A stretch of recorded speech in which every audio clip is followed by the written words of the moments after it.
June ತಿಂಗಳು ಆರಂಭವಾಗ್ತಾ ಇದ್ದಂತೆ ವಾಡಿಕೆಯಂತೆ ಜೂನ್ ತಿಂಗಳಲ್ಲಿ ಮಳೆಯೂ ಸಹ ಆಗುವಂತ ಸಾಧ್ಯತೆ ಐತೆ. ಅದರಲ್ಲೂ ಸಹ ಈ ಬಾರಿ ಹೆಚ್ಚಿನ ಮಳೆ ಆಗುತ್ತೆ ಅನ್ನುವಂಥದ್ದು ಸಹ ಕೇಳಿದ್ವಿ. ಯಾಕೆಂತಂದ್ರೆ ಮೇ ತಿಂಗಳಲ್ಲಿ ಹೆಚ್ಚು ಬಿಸಿಲನ್ನ ನೋಡಿರುವಂತಹ ನಾವುಗಳು ಮೇ ತಿಂಗಳ ಕೊನೆ ಹಂತದಲ್ಲೂ ಸಹ ಹೆಚ್ಚಾಗಿ ಮಳೆ ಬಂದಿರೋದ್ರಿಂದಾಗಿ ಈಗ ಜೂನ್ ತಿಂಗಳಿನ ವರದಿ ಯಾವ ರೀತಿಯಾಗಿದೆ, ಮುಂದಿನ ದಿನಮಾನಗಳಲ್ಲಿ ಮಳೆಯ ಸೂಚನೆ ಹೇಗಿದೆ, ಈ ಎಲ್ಲವನ್ನ ಕುರಿತು ಮಾತನಾಡುವುದಕ್ಕೆ ಹವಾಮಾನ ತಜ್ಞರಾಗಿರುವಂತಹ CS ಪಾಟೀಲ್ ಅವರು ನನ್ನ ಜೊತೆಗಿದ್ದಾರೆ. ನಾನು ಮಾತಾಡಿಸ್ತಾ ಹೋಗ್ತೀನಿ.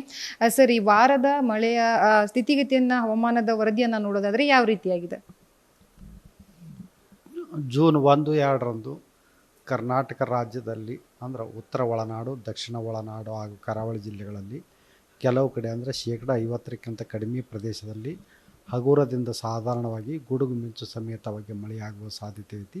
ಮಳೆಯ ಜೊತೆಗೆ ಬಿರುಗಾಳಿಯ ವೇಗ ಪ್ರತಿ ಗಂಟೆಗೆ 40ರಿಂದ 50 ಕಿಲೋಮೀಟರ್ ಇರುವ ಹೆಚ್ಚಿನ ಸಾಧ್ಯತೆಗಳದಾವು.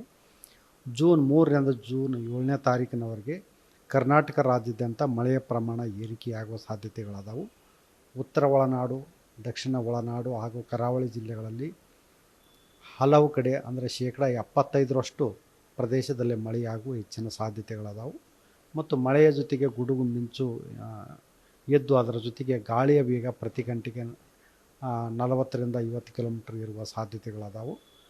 ಮತ್ತು ಕೆಲವು ಜಿಲ್ಲೆಗಳಲ್ಲಿ ಭಾರೀ ಮಳೆಯನ್ನು ಕೂಡ ನಿರೀಕ್ಷಿಸಬಹುದು. ಮುಖ್ಯವಾಗಿ ದಕ್ಷಿಣ ಕನ್ನಡ, ಉಡುಪಿ, ಚಿಕ್ಕಮಗಳೂರು, ಹಾಸನ, ಕೊಡಗು, ಚಾಮರಾಜನಗರ, ಮೈಸೂರು, ಮಂಡ್ಯ, ರಾಮನಗರ ಈ ಜಿಲ್ಲೆಗಳಲ್ಲಿ ಭಾರೀ ಮಳೆ ಆಗುವ ಸಾಧ್ಯತೆಗಳದಾವು. ಮತ್ತು ಬೆಳಗಾವಿ, ಹಾವೇರಿ ಮತ್ತು ರಾಯಚೂರಿನಲ್ಲಿ ಕೂಡ ಕೆಲವು ಕಡೆ ಭಾರೀ ಮಳೆಯಾಗುವ ಸಾಧ್ಯತೆಗಳದಾವು.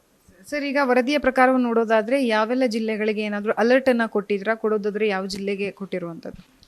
ಅದು ದಕ್ಷಿಣ ಕನ್ನಡ, ಉಡುಪಿ, ಚಿಕ್ಕಮಗಳೂರು, ಕೊಡಗು, ಹಾಸನ, ಚಾಮರಾಜನಗರ, ಮೈಸೂರು, ಮಂಡ್ಯ, ರಾಮನಗರ ಈ ಜಿಲ್ಲೆಗಳಿಗೆ ಯೆಲ್ಲೋ ಅಲರ್ಟನ್ನು ಕೊಡಲಾಗಿದೆ.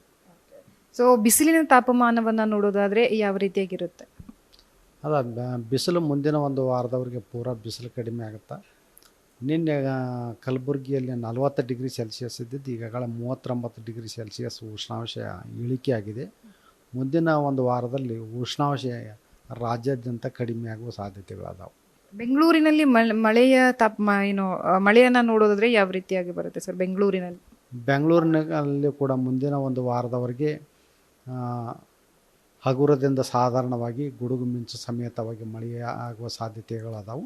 ಮಳೆಯ ಜೊತೆಗೆ ಬಿರುಗಾಳಿಯ ವೇಗವು ಕೂಡ ಜಾಸ್ತಿ ಇರಲಿದ್ದು ಅದರ ವೇಗ ಪ್ರತಿ ಗಂಟೆಗೆ 40ರಿಂದ 50 ಕಿಲೋಮೀಟರ್ ಇರುವ ಸಾಧ್ಯತೆಗಳದಾವು. ನೋಡೋದ್ರಲ್ಲ, ಒಟ್ಟಾರೆಯಾಗಿ ಜೂನ್ ತಿಂಗಳು ಆರಂಭವಾಗ್ತಾ ಇದ್ದಂತೆ ಮಳೆ ಶುರುವಾಗುತ್ತೆ. ಆದರೆ ಕೆಲವು ಭಾಗಗಳಲ್ಲಿ ಅಲರ್ಟ್ ಅನ್ನ ಸಹ ಘೋಷಣೆ ಮಾಡಲಾಗಿರುವಂಥದ್ದು. ಒಟ್ಟಾರೆಯಾಗಿ ಮಳೆಯಿಂದ ಏನೆಲ್ಲ ಸಮಸ್ಯೆಗಳಾಗ್ತವೆ ಅನ್ನುವಂಥದ್ದು ಸಹ ಒಂದ್ ಕಡೆ, ಜೊತೆಗೆ ಮಳೆ ಆಗುತ್ತೆ ಈ ಜೂನ್ ತಿಂಗಳ ಆರಂಭದಿಂದಲೇ ಅನ್ನುವಂಥದ್ದನ್ನ ತಿಳಿಸಿದ್ದಾರೆ. ಕ್ಯಾಮ್ರಾ ಪರ್ಸನ್ ವಿಕಾಸ್ ಜೊತೆ ಲಕ್ಷ್ಮೀ ಬಾಗಲಕೋಟಿ, ಅಶೋಕ ನ್ಯೂಸ್, ಬೆಂಗಳೂರು.